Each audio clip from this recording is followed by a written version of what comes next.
et à tous et merci de m'accueillir chez vous. Quel est celui d'entre vous qui n'a pas envie d'être heureux? Qui n'a pas ce désir profond de connaître le bonheur? C'est vrai que le bonheur est partout dans les Écritures et dans l'Évangile en particulier. C'est d'ailleurs le premier mot des psaumes. Prenons le psaume 1. Heureux est l'homme qui n'entre pas au conseil des méchants, qui ne suit pas le chemin des pécheurs, ne siège pas avec ceux qui ricanent, mais se plaît dans la loi du Seigneur et murmure sa loi jour et nuit. C'est aussi le premier mot de l'enseignement de Jésus sur la montagne des béatitudes. Heureux les pauvres de cœur. Mais c'est aussi l'un des derniers mots de l'Évangile, quand Jésus, juste avant sa mort, dit dans Saint Jean, « Si vous savez cela, tout ce que je vous ai appris, vous êtes heureux. » Cependant, cette quête de bonheur, combien de rêves ont été brisés? Combien de désillusions dans cette quête de bonheur? Quand on parle de bonheur, de quoi parlons-nous? D'où vient-il? Qu'est-ce que vraiment le bonheur? Là-dessus, l'Évangile est clair. Il y a deux passages en particulier qui peuvent nous éclairer. D'abord, le livre des Actes des Apôtres, une parole que l'on pourrait résumer par cette formule que tout le monde connaît, il y a plus de bonheur à donner qu'à recevoir. Et puis un autre passage où Jésus, après avoir lavé les pieds de ses disciples, les incite à faire de même en se faisant serviteurs les uns les autres, et Jésus conclut en disant « Vous êtes heureux si vous savez cela, pourvu que vous le mettiez en pratique. » En fait, pour parler du bonheur, les évangiles nous proposent un visage, celui de Jésus-Christ.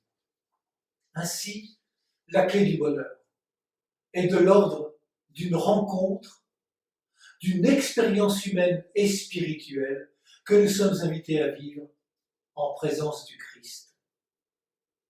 Et que sont les béatitudes, sinon un portrait du Christ lui-même? Il est le pauvre de cœur, le doux, celui qui pleure, celui qui a faim et soif de justice, le miséricordieux, le cœur pur, celui qui fait preuve de paix, le persécuté pour la justice, celui que l'on insulte. Et que nous apprend Jésus lorsqu'on l'écoute et lorsqu'on le regarde dans les évangiles?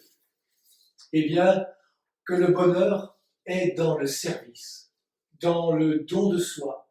Il consiste à sortir de soi, de son égoïsme pour aller vers Dieu, vers les autres. Et savez-vous que le mot central des béatitudes que nous lisons aujourd'hui, heureux, vient d'un mot hébreu qui signifie aller droit, marcher, avancer. Toute la signification du bonheur est là. Le bonheur n'est pas un état, c'est une démarche. La joie, le bonheur que les béatitudes promettent, est la joie même de Jésus. Une joie cherchée et trouvée dans l'obéissance au Père et dans le don de soi et à ses frères et sœurs. Heureux les pauvres de cœur. Être pauvre, ce n'est pas intéressant, nous dit Madeleine Delbrel. Et tous les pauvres sont bien d'accord avec cela. Ce qui est intéressant, c'est de posséder le royaume. Et l'Évangile nous apprend que seuls les pauvres possèdent le royaume. Heureux les pauvres. C'est la première béatitude. Et c'est celle qui éclaire toutes les autres. Disons tout de suite que la pauvreté, la misère, la précarité sont un scandale et qu'il faut tout faire pour les combattre.